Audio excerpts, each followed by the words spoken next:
Bismillahirrahmanirrahim. Perkenalkan, nama saya Siti Hajar Murasisa dari kelas PAIB. Assalamualaikum warahmatullahi wabarakatuh. Alhamdulillahirabbil alamin wa bihi nasta'inu ala umuri dunya waddin. Wassalatu wassalamu ala asyrafil anbiya'i wal mursalin sayyidina Muhammadin wa ala alihi wa sahbihi ajmain. Amma ba'd. Segala puji bagi Allah, Tuhan semesta alam.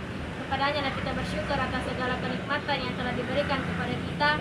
Dialah Allah Azza wa Jalla yang telah memberikan kita nikmat keimanan, nikmat rezeki dan nikmat kesehatan kepada kita semua.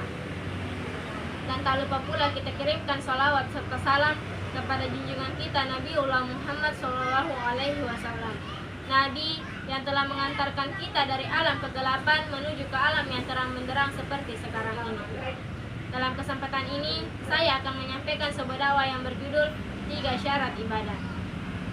Hadirin wal hadirat rahimakumullah.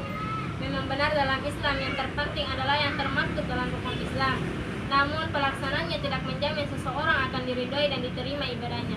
Sebab Islam memberikan batasan-batasan yang sangat ketat terhadap pengamalan amal ibadah tersebut. Adapun syarat-syarat dalam beribadah agar diterima Allah Subhanahu wa taala, yang pertama yaitu beribadah dengan tuntunan Al-Quran dan As-Sunnah. Tidak sedikit umat muslim yang berusaha untuk mengamalkan amal ibadah sebanyak-banyaknya. Namun karena keterbatasan ilmu yang dimiliki, sehingga berbagai macam cara yang mereka lakukan. Akan tetapi hal tersebut hanyalah untuk mengamalkan amal ibadah sebanyak-banyaknya dan karena cintanya terhadap amal ibadah. Dalam sebuah hadis, Rasulullah SAW bersabda, "Man amala amalan laisa fihi amruna fahuwa raddu." Siapa yang berbuat suatu amal yang tidak ada perintah kepada kita, maka amal tersebut akan ditolak. Dalam hadis ini sudah jelas bahwa syarat yang pertama dalam beribadah agar diterima Allah Subhanahu wa taala dengan mengikuti perintahnya atau sesuatu yang ada perintahnya. Barang siapa yang melakukan suatu amal yang tidak ada tuntunannya, maka amal tersebut akan ditolak. Ma'asyiral muslimin rahimakumullah. Adapun syarat yang kedua yaitu beribadah dengan ikhlas.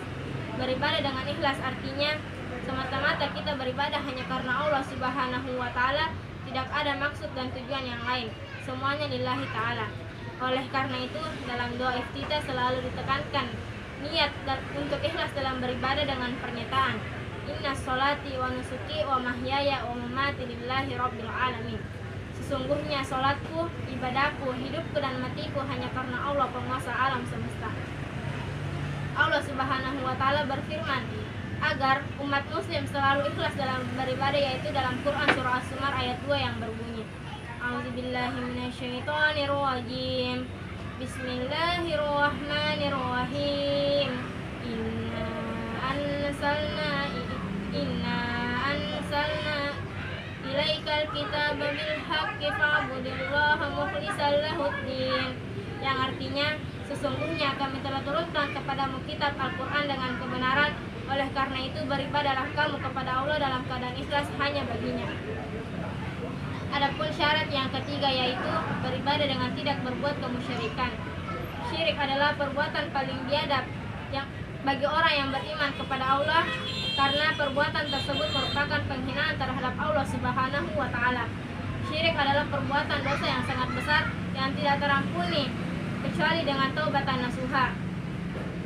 Allah Subhanahu wa taala berfirman dalam Quran surah An-Nisa ayat 36 yang berbunyi, "A'udzubillahi minasyaitonirrajim.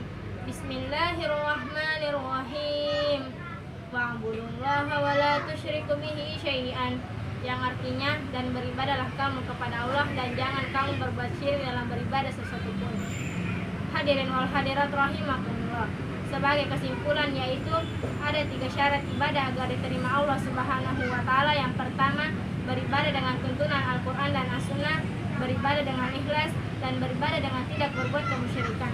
Apabila salah satu dari syarat tersebut hilang, maka amal ibadah kita tidak akan diterima Allah Subhanahu wa taala. Oleh karena itu, marilah kita menjaga amal ibadah kita sebaik-baiknya agar diterima Allah Subhanahu wa taala sesuai dengan apa yang kita harapkan. Mungkin cukup sekian yang sempat saya sampaikan. Lebih dan kurangnya mohon dimaafkan. Wabillahi taufik wa sa'adah. Assalamualaikum warahmatullahi wabarakatuh.